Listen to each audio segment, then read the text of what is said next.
ప్రభునందు ప్రియ దేవుని బిడ్డలారా, బాగున్నారు కదా? సాధారణంగా మనం ధనాన్ని సంపాదిస్తాం. అది ఈ లోకంలో మనకు చాలా అవసరం. బ్రతకడానికి అవసరం. మరి అనారోగ్యం వచ్చినప్పుడు అవసరం. పరిస్థితులు బాగలేనప్పుడు మనకి అవసరం. అవునా? అయితే దేవుడు కూడా మనల్ని ధనం సంపాదించుకోమని చెప్తున్నాడు. మనం అద్భుతంగా ఉండాలని దేవుడు కోరుకుంటూ ఉన్నాడు. 29:15 వచనం. గ్రుడ్డివారికి నేను కన్నులైతిని, కుంటివారికి పాదములైతిని, దరిద్రులకు తండ్రిగా ఉంటిని. రూసు దేశమందు గొప్ప ధనవంతుడైన ఎవరు? యోబు గారు. దేవుడు అతన్ని ఎలా ఆశీర్వదించాడంటే, ఆ తూర్పు దేశంలో అతనంత గొప్ప ధనవంతుడు ఇంకొకరు లేరు. మరి ఆ ధనాన్ని తన కోసం వాడేసుకుంటున్నాడా? తన కొరకే ధన సంపన్నుడయ్యాడా? కాదు. అతను యథార్థవర్తనుడు, నీతిమంతుడై దేవుని యందు భయభక్తులు కలిగి చెడుతనమును విసర్జించి అద్భుతమైన ఆశీర్వాదం దేవుని దగ్గర నుంచి పొందుకొని, దేవుడు తన చుట్టూ వేసిన కంచె చేత భద్రపరచబడి కాపాడబడుచు ఏం చేస్తున్నాడంట? గుడ్డివారికి నేను కన్నులనైతిని, గుడ్డి వాళ్ళకి నేను సహాయం చేశాను, గుడ్డివారికి నేను పాదములనైతిని, వారిని నడిపించాడట. దరిద్రులకు తండ్రిగా ఉంటిని, దరిద్రం పోగొట్టాడంట. వాళ్ళకి తండ్రిగా ఉండి ఏమేమి చేయాలో అవన్నీ చేశాడంట. ఎరుగని వారి వేద్యమును నేను శ్రద్ధగా విచారించి తిని అని అంటా ఉన్నాడు. అవునా? ఇన్ని అద్భుతమైన పనులు చేశాడు. అందుకే దేవుడు ఈయనకి కావలసినంత ఆస్తులు ఇచ్చి ఇతను చేసే చేతి పనిని ఆశీర్వదించి ఏబుని ఊసు దేశంలో లేక తూర్పు దేశంలో గొప్ప ధనవంతుడు చేశాడు. అవునా? ఇప్పుడు తన ధనాన్ని ఎవరి కోసం వాడుతున్నాడు?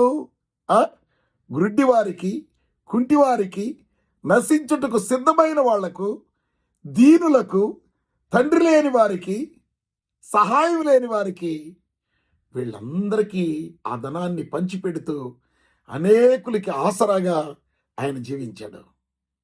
అందువల్ల దేవుడు ఆయన్ని అతిగా ఆశీర్వదించి గొప్ప ధనవంతుడు చేశాడు. అవునా? కాబట్టి ప్రియ దేవుని బిడ్డలారు గమనించండి, మనం దేవుని ఎడ్ల ధనవంతులు కావాలి.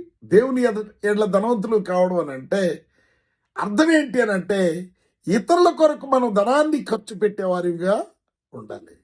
ఇతరుల ఇబ్బందుల్లో మనం ఆదరించేవారిగా ఉండాలి. ఇతరులకు సహాయం చేసేవాళ్ళుగా ఉండాలి. అవునా? కాబట్టి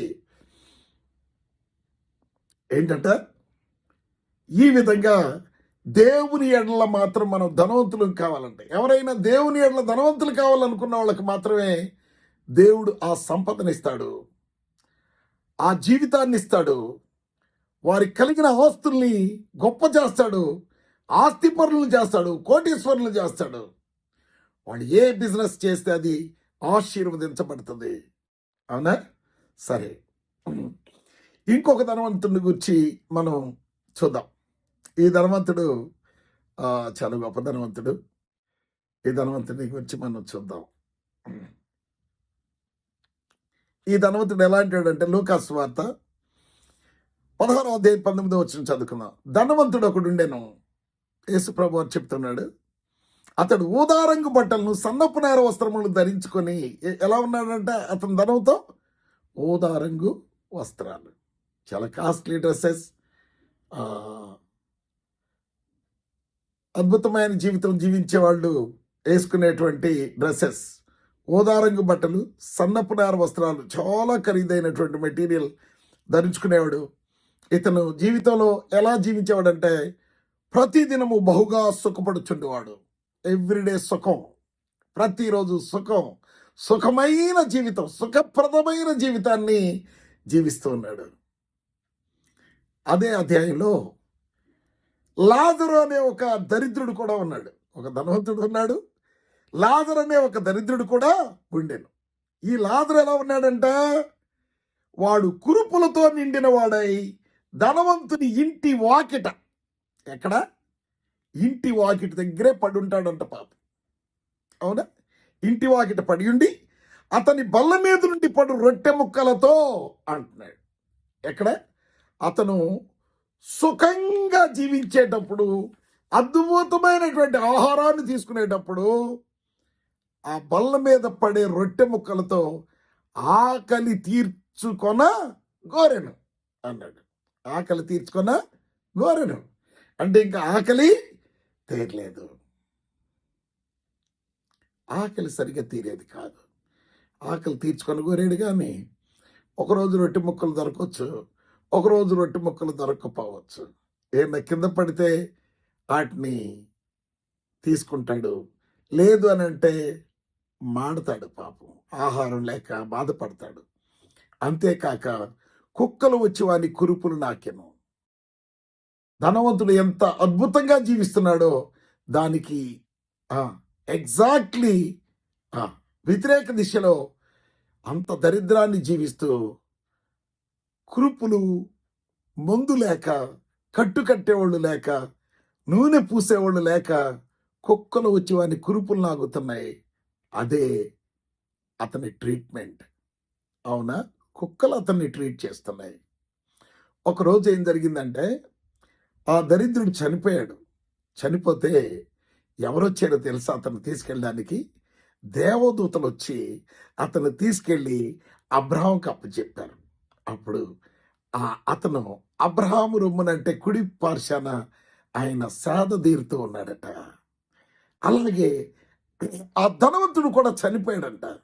ధనవంతుడు కూడా చనిపోయి పాతి పెట్టబడ్డాడు.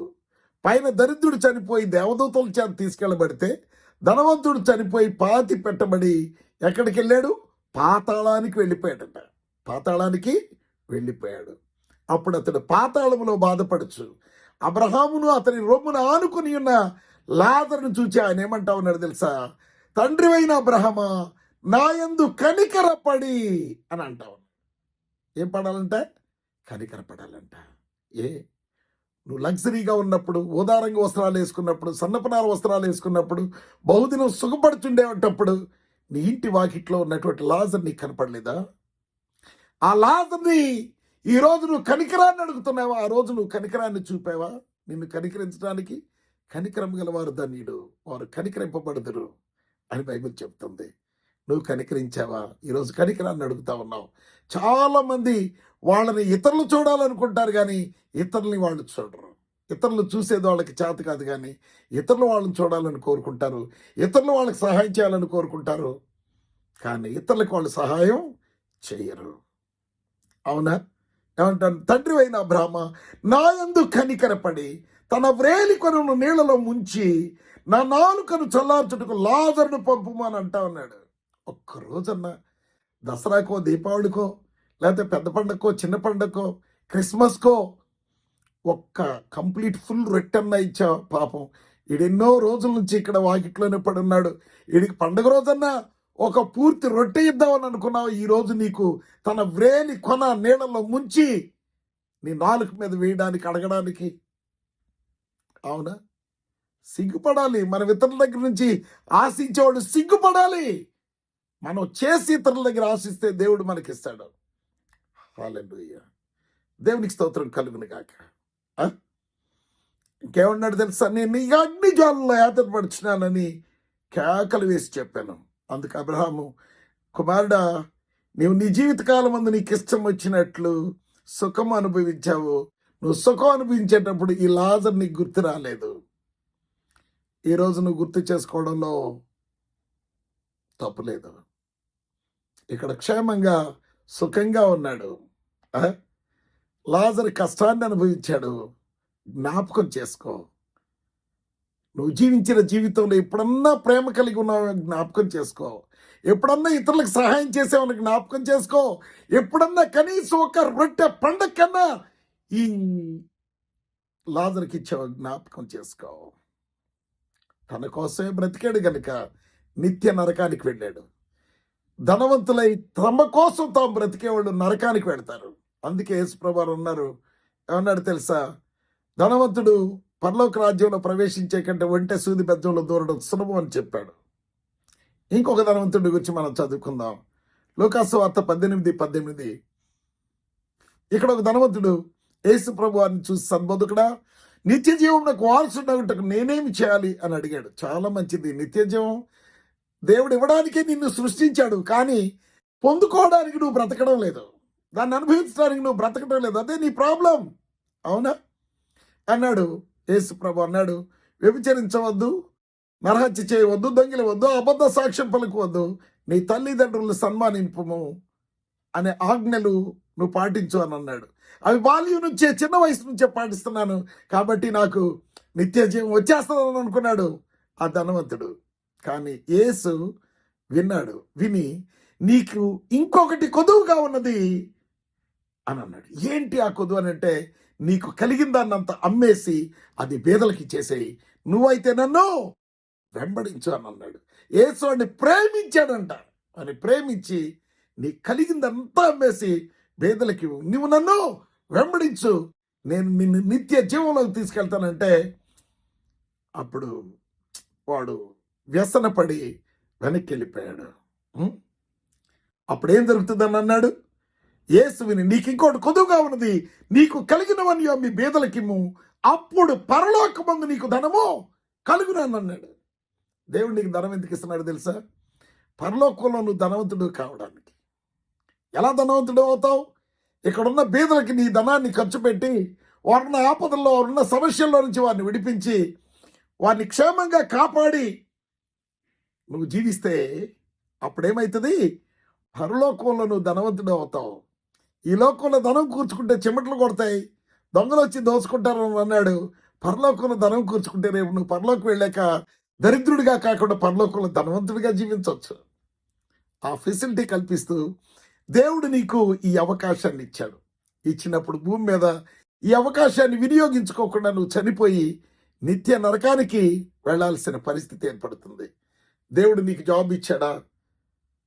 అనేకులకు సహకారిగా ఉండు. దేవుడు నీకు బిజినెస్ ఇచ్చాడా?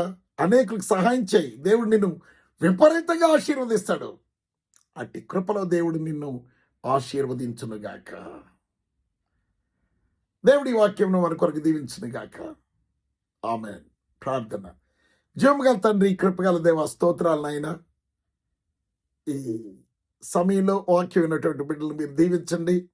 వారి కొరకు మాత్రమే కాక మీ నిమిత్తమై ధనవంతులు కావడానికి సహాయం చేయండి. వారికి ఉన్న ఆస్తులు పెంచండి, ఇతరులకు ఇచ్చి ఇతరులకు కూడా ఆస్తిలో భాగాన్ని ఇవ్వడానికి కృప చెప్పండి. ఇతరులను పోషించి సంరక్షించేటువంటి మంచి మనసు వారికి దాయిచ్చేయమని, ప్రతి ఒక్కరిని దీవించి ఆశీర్వదించి స్వస్థపరిచి మీ మహిమతో నింపమని యేసు నామములో ప్రార్థించి వేడుచున్నాను తండ్రి. ఆమేన్.